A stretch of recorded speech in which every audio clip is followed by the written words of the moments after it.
কেমন আছো তোমরা সবাই? আশা করি তোমরা সবাই খুব ভালো আছো, সুস্থ আছো, আর আমিও খুব ভালো আছি। চলো সোমা ব্লগের আরও একটা নতুন ভিডিওতে তোমাদের সবাইকে জানাই অনেক অনেক স্বাগত। দেখো আমার বোনের গায়ে হলুদ হচ্ছে, আর আজ গায়ে হলুদ, তো তারপরে বিয়ে। এটা আমাদের মানে কি বলবো, খুব সাধারণ একটা অনেক দিনের নিয়ম যে বিয়ের দিন গায়ে হলুদ হয়, তারপরে আমরা সবাই মিলে জলসইতে যাই। আর বোনের গায়ে হলুদ হচ্ছে, একটু মনটা খারাপ খারাপ লাগছিল, কারণ কিনা এরপর বোন চলে যাবে।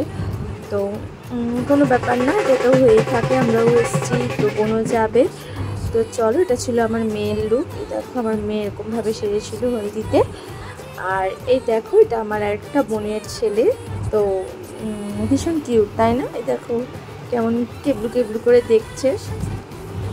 তো চলো বন্ধুরা, এখন আমরা যাব বোনের জন্য জলসইতে। আর ওকে অনেক করে ক্যামেরার দিকে ঘুরতে বলছিলাম, তো কিছুতেই ঘুরছিল না। কি করব, বাচ্চা ছেলে কিছু তো বোঝে না। তো যাই হোক, চলো, এটা ছিল আমার হলদি লুক, মানে বোনের গায়ে হলুদের আমার লুক। তো এই দেখো আমরা সবাই মিলে যাচ্ছি জলসইতে।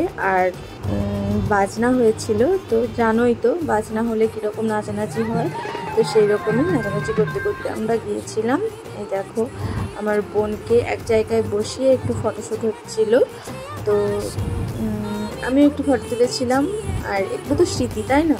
এগুলো তুলে রাখলে, এগুলো থাকলে পরে কত সুন্দর, মানে মন খারাপ থাকলে বা কোনো সময় এমনি থাকলে দেখা যায়, তো তখন দেখলে মনটা খুব ভালো হয়ে যায়, তাই না? পুরনো স্মৃতি দেখলে মন ভালো হয়ে যায় না? সবারই হয়। তো এই দেখো সবাই মিলে, কাকিমা, জেঠিমা, তারপরে সমস্ত বোন, আমরা সবাই মিলে, জেঠু বাড়ির বৌদি, পিসি বাড়ির বৌদি, তো আমরা ভীষণ সবাই মিলে খুব খুব আনন্দ করেছিলাম। মানে কি বলবো, ভীষণ ভীষণ আনন্দ করেছিলাম। তো বোন নাচবে না, কারণ কিনা ভিডিও ক্যামেরা হচ্ছে, শ্বশুরবাড়ির লোকজনও দেখতে পাবে, তো যতই না করুক ওকেও নাচিয়ে ছাড়লাম আমরা। তো চলো বন্ধুরা, ভিডিওটা দেখতে থাকো, তোমাদের অনেক অনেক ভালো লাগবে। যদি ভালো লাগে তো লাইক কমেন্ট শেয়ার অবশ্যই করে দিও, আর চ্যানেলটা সাবস্ক্রাইব করে পাশে থেকো। তো চলো।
তোমরা অনেক অনেক অনেকে অনেক ভালোবাসা দিয়েছো, এইভাবেই আমার পাশে থেকো।